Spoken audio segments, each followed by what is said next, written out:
마태복음 27장 32절로 50절까지인데요. 조금 긴데 그래도 우리가 천천히 읽어보겠습니다. 나가다가 시몬이란 구레네 사람을 만나매 그에게 예수의 십자가를 억지로 지게 하게 하였더라. 골고다 즉 해골의 곳이라는 곳에 이르러 쓸개 탄 포도주를 예수께 주어 마시게 하려 하였더니 예수께서 맛보시고 마시고자 하지 아니하시더라.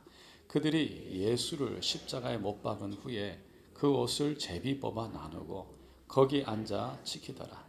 그 머리 위에 이는 유대인의 왕 예수라 쓴 죄패를 붙였더라. 이때 예수와 함께 강도 둘이 십자가에 못 박히니 하나는 우편에 하나는 좌편에 있더라. 지나가는 자들은 자기 머리를 흔들며 예수를 모욕하여 이르되 성전을 헐고 사흘에 짓는 자여 내가 만일 하나님의 아들이어든 자기를 구원하고 십자가에서 내려오라 하며 그와 같이 대제사장들도 서기관들과 장로들과 함께 희롱하여 이르되 그가 남은 구원하였으되 자기는 구원할 수 없도다. 그가 이스라엘의 왕이로다. 지금 십자가에서 내려올지어다. 그리하면 우리가 믿겠노라. 그가 하나님을 신뢰하니 하나님이 원하시면 이제 그를 구원하실지라. 그의 말이 나는 하나님의 아들이라 하였도다 하며 함께 십자가에 못 박힌 강도들도 이와 같이 욕하더라. 제6시로부터 온 땅에 어둠이 임하여 제9시까지 계속되더니 제9시쯤에 예수께서 크게 소리질러 이르시되 엘리 엘리 라마 사박다니 하시니 이는 곧 나의 하나님 어찌하여 나를 버리셨나이까 하는 뜻이라. 거기 섰던 자 중 어떤 이들이 듣고 이르되 이 사람이 엘리야를 부른다 하고 그 중에 한 사람이 곧 달려가서 해면을 가져다가 신포도주에 적시어 갈대에 메어 마시게 하거늘 그 남은 사람들이 이르되 가만두어 그를 구원하나 보자 하더라. 예수께서 다시 크게 소리 지르시고 영혼이 떠나시니라. 아멘. 오늘은 고난주간 5일째 다섯째 날입니다. 금요일이죠. 성금요일이라고 합니다. 왜냐하면 하나님의 아들 예수님이 십자가에 못 박혀서 돌아가신 날이기 때문입니다. 예수님은 어제 목요일 저녁에 제자들과 함께 성만찬 마지막 만찬을 하셨어요. 그리고 겟세마네 동산에 올라가셔서 무릎을 꿇고 간절히 기도하셨습니다. 근데 마지막 만찬을 먹을 때 이미 예수님은요, 그 제자들 중에 한 명이 자신을 배반할 것을 알고 계셨어요.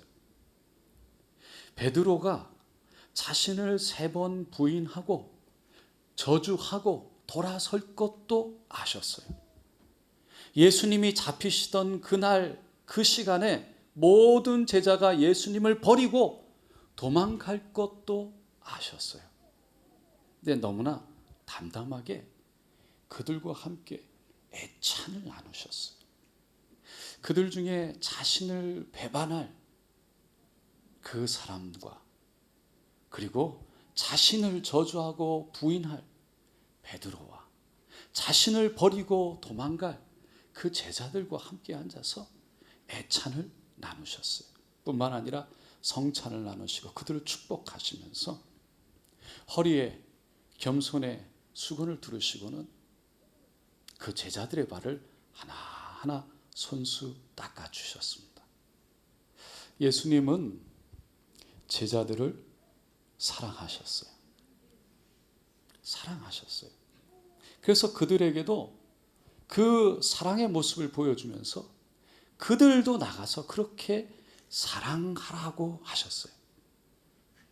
그런데 3년 반 동안 동고동락을 했던 제자로부터 어떻게 보면 알았지만 너무나 뼈아픈 배신, 당하게 될 것, 다른 제자들 자신이 붙잡힐 때 다 버리고 갈 것 아시면서 그들을 축복하고 그들과 함께 애찬을 나눴다는 것을 생각하면 이건 참 보통 분이 아니시다.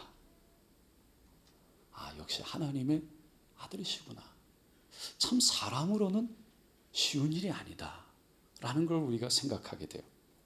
그때 그렇게 식사를 하시면서 제자들의 발을 씻겨주시면서 예수님의 마음은 어떠셨을까요? 그분은 무슨 생각을 하셨을까요? 여러분, 예수님은 그들을 미워하지 않으셨을 거예요. 그들을 사랑하셨기 때문에 그들을 바라보면서 십자가가 그 과정이 다 마치는 그날, 그들이 정말 예수의 사랑을 깨닫고 그 사랑으로 새로워져서 예수님이 그들을 부르신, 아니 하나님의 그들을 부르신 그 부름을 따라 예수가 진정으로 하나님이 보내신 메시아였다는 것을 믿고 깨닫고 그리고 예수님을 따라가기를 원하셨을 거예요.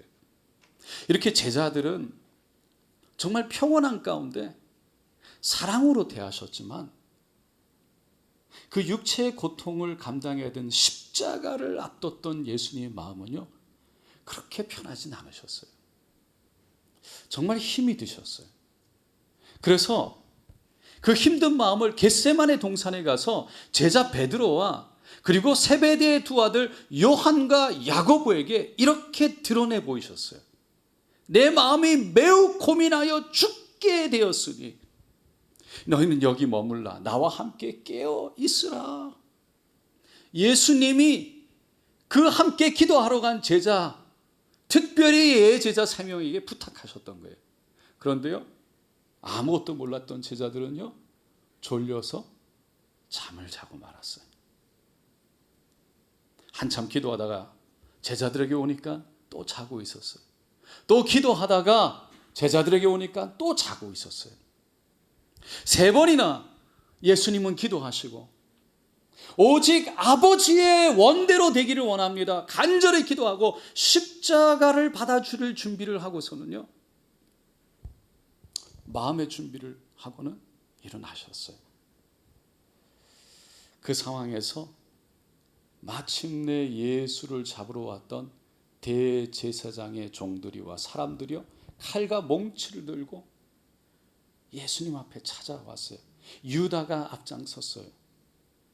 유다가 다가와서 키스를 하고, 그리고 그들을 위해서 이 땅에 오셨음에도 불구하고 그들은 그 진리, 천국 소망을 들었음에도 불구하고 기적을 행하고 치유를 행하는 것을 보았고 경험했음에도 불구하고 예수를 붙잡아서 대제사장에게 끌고 갔던 거예요. 마치 중범죄자를 잡으러 온 것처럼, 강도를 잡으러 온 것처럼 칼과 뭉치로 무장을 하고 잡으러 왔어요. 그래서 마태복음에 보면 예수님이 너희가 강도를 잡는 것 같이 검과 몽치를 가져왔다 말씀하시면서, 내가 날마다 너희들과 성전에 함께 있었는데 그렇게 가르쳤는데 너희가 나를 잡지 아니하였다. 그러나 이제는 성경을 이루려 함이라. 그리고서는 순수히 잡혀주세요. 그리고 끌려갑니다. 예수님은 이 땅에 그들을 위해서 오신 거예요. 그런데 그들은 그걸 모르고 예수님 잡아가는 거예요. 죽이려고. 그때 예수님 마음 어떠셨을까요? 십자가의 고난이 시작되는 시간이 드디어 왔어요. 그렇게 잡혀서 대제사장, 장로들, 서기관들 앞에 쭉 섰는데 사람들이 막 나와서 거짓 증언하는 거예요. 하지도 않은 일을 했다 그러고 막. 근데 서로 맞지도 않아. 일치하지 않았답니다. 그런데 대제사장은 다른 거 다 무시하고 예수를, 그래 하나님의 아들이라는 그 말 하나 붙들고 신성모독죄로 몰아붙여서 죽여라, 사형에 해당한다 라고 정죄해 버렸어요. 그리고서는 사람들이 나와 소리를 치고 침을 뱉고 얼굴을 가려놓고 주먹을 때리면서 누가 쳤는지 선지자 노릇해봐, 알아맞혀봐. 종들, 하인들이 와서 손바닥으로 예수님의 얼굴을 쳤대요. 조롱하고 모욕하고. 예수님 누구 때문에 왔는데?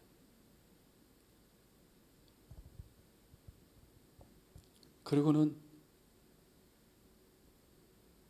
베드로가 옆에서 예수를 모른다고 부인하는데 예수의 눈과 베드로의 눈과 마주친 거예요. 그 베드로를 여러분 모든 사람들에게 버림받는 상황이었어요. 끌려가 감옥에 들어갔다가 그 다음날 새벽 금요일 오늘 아침에 총독 빌라도에게 보내지죠.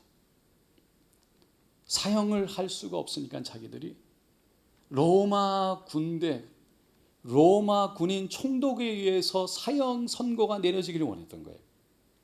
빌라도는 예수와 대화해 보니까 잘못된 걸 발견하지 못했어요. 죄를 발견하지 못했어요. 그래서 그냥 채찍 때려놓고 놓아주려고 그랬지만 군중들이 바나바를 외치니까 그 앞에서 결국 십자가에 못 박으라고 내어줍니다. 로마 군병들이 와서요 예수님에게 침을 뱉고 뺨을 때리고 그 군병들마저 온갖 조롱을 다하고 십자가에 못 박으라고 골고다 언덕으로 끌려가요. 온몸에서는 채찍에 맞은 온몸에 피가 흘러서 피투성이가 됐고요. 그리고 그 십자가 무거운 것을 지고 가면서 예수님은 3번이나 쓰러지시면서 결국은 힘에 부치도록 골고다 언덕에 올라가셨어요. 그리고 마치 자신이 죄가 있는 것처럼 예수가 죄가 있는 것처럼 아주 극한 강도들과 함께 죄가 있는 사람들과 함께 십자가에 달리신 거예요. 오늘 오전 9시부터 3시까지 8시간 동안 십자가에서 고통을 받으셨습니다. 순간 흑암이 임하고 산천초목이 떨고 땅이 진동하더니 바위가 터지고 성소의 휘장이 위에서부터 아래로 쭉 찢어지고 예수님이 운명하셨어요. 그 모습을 보았던 백부장이 로마 군인이 이 사람은 진실로 하나님의 아들이었도다 고백하게 됩니다. 예수님은 십자가에 달리셔서 7마디 하셨어요. 첫 번째가 아버지여 저희를 사하여 주옵소서 자기의 하는 것을 알지 못함이니이다. 이거는 로마 군인을 위해서 한 기도였어요. 자신을 십자가에 못 박고 자신을 때렸던 자신을 조롱했던 희롱했던 사람들을 위해서 저들이 하는 일을 모릅니다 라고 저들을 용서해달라고 기도하시는 거였어요. 그게 우리 예수님이세요. 예수님은 오늘도요 우리가 아무리 많은 잘못을 해도 우리를 사랑하시는 줄로 믿습니다. 우리가 주님 앞에 돌아오기만을 원하세요. 우리가 잘못했다 고백하는 순간 예수님은 우리를 품에 안으실 줄로 믿습니다. 두 번째로 내가 진실로 내게 이르노니 오늘 내가 나와 함께 낙원에 있으리라. 이거는 옆에 달린 강도에게 한 말씀이에요. 모든 사람들이 죄가 있다고 그러고 더럽다고 그러고 죽어 마땅하다고 해서 십자가에 못 박은 거예요. 가장 극한 죄를 지은 사람 극한 형벌에 붙이는 거였어요. 그러니까 아무도 그 강도를 위하는 사람 없는데 버려진 그 사람을 예수님은 예수를 믿을 때 그 사람마저 예수님은 품으셨던 거예요. 예수님은 아무리 작은 자라도 예수를 고백하는 자를 끝까지 사랑하셨어요. 그런데요, 그 구원은요, 우리에게 달려있는 거예요. 한 강도는 예수님의 사랑이 있었지만 받아들이지 않았어요. 한 강도는 그 예수님의 사랑이 있었는데 그걸 받아들였어요. 받아들인 사람에게 구원이 있었던 거예요. 오늘도 마찬가지죠. 예수님은 십자가에서 이미 구원을 이루신 줄로 믿습니다. 우리를 사랑하시는 줄로 믿습니다. 그거를 받아들일 거냐 말 거냐 우리에게 달린 거예요. 받아들이면 누구라도 예수님은 우리를 용서하신다는 거예요. 구원을 이루게 되신다는 겁니다. 세 번째로 여자여 보소서 아들이니이다. 보라 내 어머니라. 어머니 마리아를 요한에게 맡기는 거였어요. 어머니를 부르는데 여자여라고 말한 것은 원어로 보면 극한 존칭이었어요. 그냥 여자여가 아니었어요. 왜 그렇게 불렀을까요? 그 육체의 어머니가, 그 육체의 아들이 극한 고통 가운데 죽어가는 것을 보면서 아무것도 할 수 없는 자신의 모습이 얼마나 초라하고 그 마음이 얼마나 괴로웠을까요? 성지순례 가면 예수님 무덤 옆에 마리아 상이 있대요. 막 있는데 거기에 칼이, 마리아 상 그 심장에 칼이 꽂혀 있어요.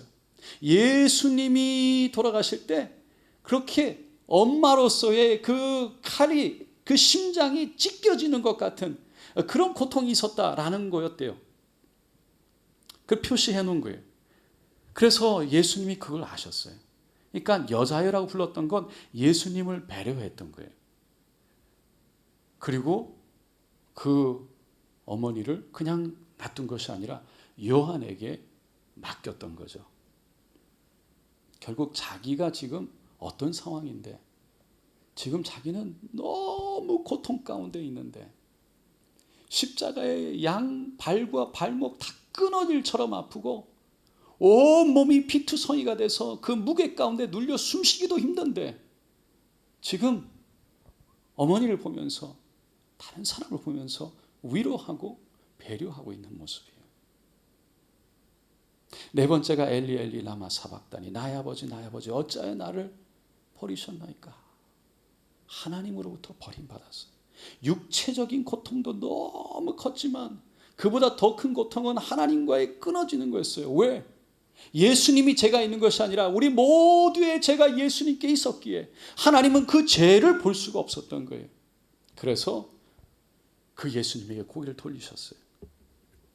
하나님으로부터 버림받았어요. 그게 너무 견디기가 어려웠어요. 그 끊어지는 고통, 하나님과의 끊어지는 고통, 엘리 엘리 라마 사박다니, 그 절망 속에서 외쳤죠. 그 절망이요, 그 예수님에게 그 고통이요, 우리에게는 소망이 되었고 우리에게는 구원이 된 줄로 믿습니다. 그분이 예수님이에요. 다섯 번째, 내가 목마르다. 이건 예수님이 너무나 인간적인 모습을 보여주는 거예요. 그분은 인간이셨어요. 철저한 하나님의 온전한 신, 하나님이시면서도 이 땅에 온전한 인간의 몸으로 오셨어요. 얼마나 목이 탔으면 마지막 순간에 얼마나 고통스러웠으면, 성경에 보면 예수님 채찍에 맞으면서 아프다라고 말한 적이 없어요. 십자가 지고 가면서 너무 고통 가운데 3번이나 쓰러졌지만 힘들다라고 말한 곳이 없어요. 십자가에 달려서 내가 목마르다, 이거는 극에 달한 거예요. 그야말로 그 고통, 너무 인간적인 모습이에요. 그러니까 다시 말해서 예수님이 당했던 고통이요, 하나님이기 때문에 덜 힘들고 그런 게 아니었다는 거예요. 그 고통이요, 그 아픔이, 그 좌절이, 절망이, 버려짐이 그냥 하나님이니까 덜 아프겠지가 아니라 인간으로서 다 고통을 겪으셨다는 거예요. 그런데 그분이 그 고통 가운데, 자신을 그 고통 가운데 몰았던 로마 병사를 위해서 기도했고요. 자기는 아무 죄 없는데 그 옆에 달린 강도와 같은 그런 모습으로 이제는 똑같은 사람이 돼서 자기가 섰는데도 그 사람을 오히려 긍휼히 여기셨고, 어머니를 보면서도 내가 지금 너무 고통 가운데 있는데 그 어머니를 기억하고 배려했던 분이 예수님이라는 거예요. 여섯 번째, 결국은 다 참아내셔서 다 이루었다 라고 구원을 선포하시고는 마지막에 일곱 번째 말씀이, 아버지 내 영혼을 아버지 손에 부탁하나이다. 그리고는 숨을 거두셨습니다. 여러분, 예수님이 이 땅에 왜 오셨을까요? 왜 그렇게 죽으셔야만 했을까요?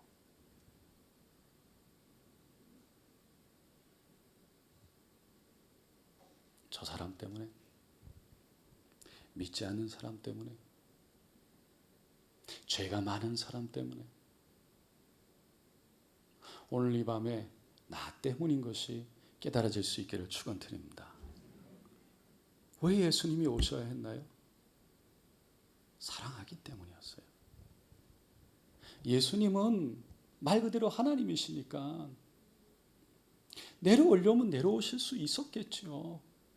그런데 그걸 다 참으셨잖아요. 마지막까지. 그래서 내가 다 이루었다. 6시간 만에 다 이루었다. 마지막에 고백을 하시고는 영혼을 하나님께 드렸어요. 여러분, 예수님의 삶을 가만히 보면요, 마지막 죽는 순간까지 그분은 자기를 위해서 사신 분이 아니었어요. 그분의 삶은요, 순간순간 다 의도가 있었고 목적이 있었어요. 다 주기 위한 삶이었어요. 고통 속에서도 그냥 자기에게 많아서, 편해서, 즐거워서, 기뻐서 만 한 것이 아니고, 오병이의 역사 같은 경우는 물론 예수님이 하실 수 있으셨고 함께 하시면서 기쁘셨겠지만, 그렇지 않을 때에도 가장 극한 상황 속에서도요, 예수님은 그 마음을 그대로 갖고 계셨어요. 그게 뭐냐면 사랑의 마음이었어요. 다른 사람을 돌아보고 위로하고 배려하고 치료하는 마음이었다는 거예요. 대못을 박은 사람을 향해서 그를 위해서 기도한다는 게 말이 됩니까? 이게 가능합니까? 그분은 하나님의 아들이셨어요. 그러면서도 그 예수님은요, 우리들에게 그렇게 예수를 따르라고 말씀하고 계시는 거예요. 요즘에 아내가 갱년기가 시작된 것 같습니다. 집에 가서 혼날 각오하고, 할렐루야. 평생 말이 없었어요. 이렇다 저렇다 컴플레인이 없는 사람이에요. 근데 요즘에는요, 할렐루야. 집에 들어오면 다 마음에 안 든대요. 제가 또 잘못하기도 하지만 잘못하는 게 많습니다. 그렇게 손발이 차가운, 그래서 여름에 에어컨 대신으로 제가 사용하는데, 근데 지금 손발이 뜨거워요. 그러니까 오면 마음에 안 드니까 이 말 저 말 하게 돼요. 여러분, 이때 남자들이 잘해야 될 줄로 믿습니다. 그래야 빨리 넘어가는 거예요. 근데 이게 자기도 힘이 들어요. 자기가 원해서 하는 게 아니에요. 호르몬이 바뀌어서 이게 자기가 하고 싶어서 하는 게 아니고 컨트롤이 안 되는 거예요. 이게 자기 마음도 자기가 몰라고 너무 힘든 거예요. 지나고 나면 너무 힘들어. 본인도 너무 힘들어요. 근데 그런데 어쩔 수 없어요. 그때 어떻게 해야 될까요? 그러면 온 집이 다 힘들어. 남편도 힘들고 애들도 힘들고 다 힘들죠. 엄마가 아빠 힘든 건 괜찮아. 할렐루야. 엄마만 안 힘들면 괜찮아. 애들은 아빠가 있으나 만한 것 같아요.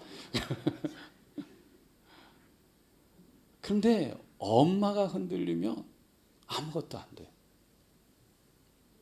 그럼 어떻게 해야 되냐는 거예요. 어떻게?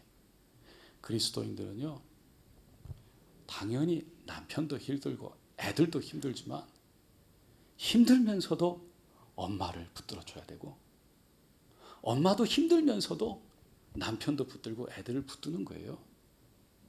그게 그리스도인의 삶이라는 거예요.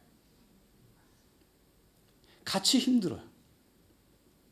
그런데 힘들다고 뭐라 그러는 것이 아니라 그 힘듦 속에 같이 조금 인내하고, 같이 조금 섬기고, 같이 조금 위로하고, 서로 그렇게 사는 거예요. 그게 그리스도인이라는 거예요. 왜? 예수님이 그렇게 사셨으니까. 여러분, 예수님을 따라간다고 그러잖아요. 뭐가 예수님을 따라가는 겁니까? 여러분은 예수님을 어떻게 따라갑니까? 예수님 보이세요? 예수님이 보이세요?